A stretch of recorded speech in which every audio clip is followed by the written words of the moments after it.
There was a brother in the church named Antipas. We don't know anything about him for sure. Some say he may have been a pastor or an elder.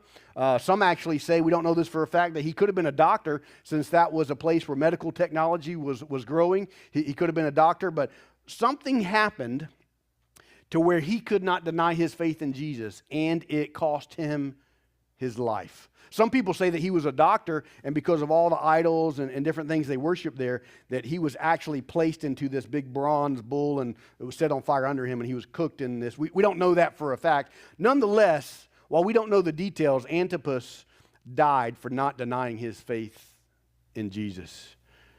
And what it does, when that happens with someone, here's what I've seen over the years. When somebody stands up for Christ, no matter what it costs them, it doesn't weaken the church.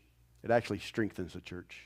You may have heard this phrase by Justin Martyr in the early centuries, that the blood of the martyrs is the seed of the church. That when people stand up for Christ, no matter what it costs, it actually strengthens and multiplies the church. And so here was Antipas. We don't know much about him. He may have been, as a member of the church, he may have not been a pastor. He may have not been a deacon or anything like that. He could have been a follower of Christ in some trade. We just don't know. But he says he was put to death among you where Satan lives. So Jesus once again is reminding them, listen, I know what's happening in your town. I know what's happening in your church. I know what you're going through. And listen to what he calls Antipas. He says, Antipas, my faithful witness. That's easy to gloss over because I've read it many times. But just this week, once again, there was this fresh moment. You go back to Revelation chapter 1, and what's Jesus called? The faithful witness. How amazing that Antipas gets called the same name as Jesus, that he's the faithful witness. Do you know the word witness actually comes from the Greek word, from the Greek language here, the word martyr?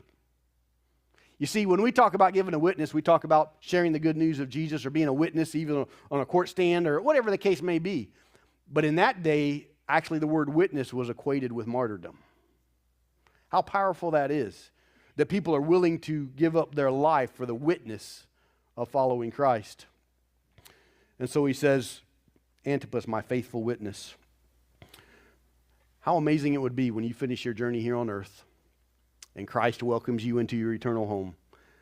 He says to you, come on in, my faithful witness.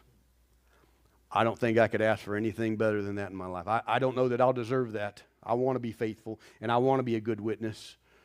But to hear those words at the end of our journey, there's nothing any more beautiful to the Christian's ears than that. And so Jesus knew the trouble Antipas was going through. Jesus knew that it cost him his life. He knew the fear that had to put in the life of the church. Oh man, Brother Antipas, he got killed. He died for following Christ.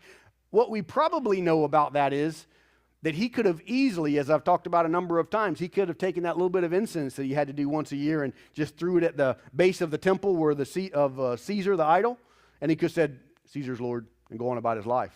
That's all he had to do. But he says, I can't do that. I can't throw that little bit of incense at the bottom of that idol. I recognize Caesar as my king here on earth and the one I submit to for the rules of this world, but he is not Lord. He's not my ultimate master. I cannot say that. He could have just done that and he'd have been spared his life and lived a long, miserable, hypocritical life. How many of us are compromising just so we can live a long, hypocritical life? I don't want to compromise any more in my life. There's been too many times in my past when I've compromised, when I could have been faithful to Christ, even though it wasn't popular. And Antipas, in that moment, instead of throwing that little bit of incense and saying, hey, Caesar is Lord, he says, hey, I respect the king, but he's not my Lord. How about you? Are you willing to stand up for Christ? It's kind of like we talked about last week with the Bishop of Smyrna. He said, you must not know me. I am a Christian. I cannot do what you ask. And so today we see this example of the church that was getting it right in these parts. They were holding on to the name of Jesus. They didn't deny their faith. Even Antipas held on to his faith in Jesus, even if it cost him his life.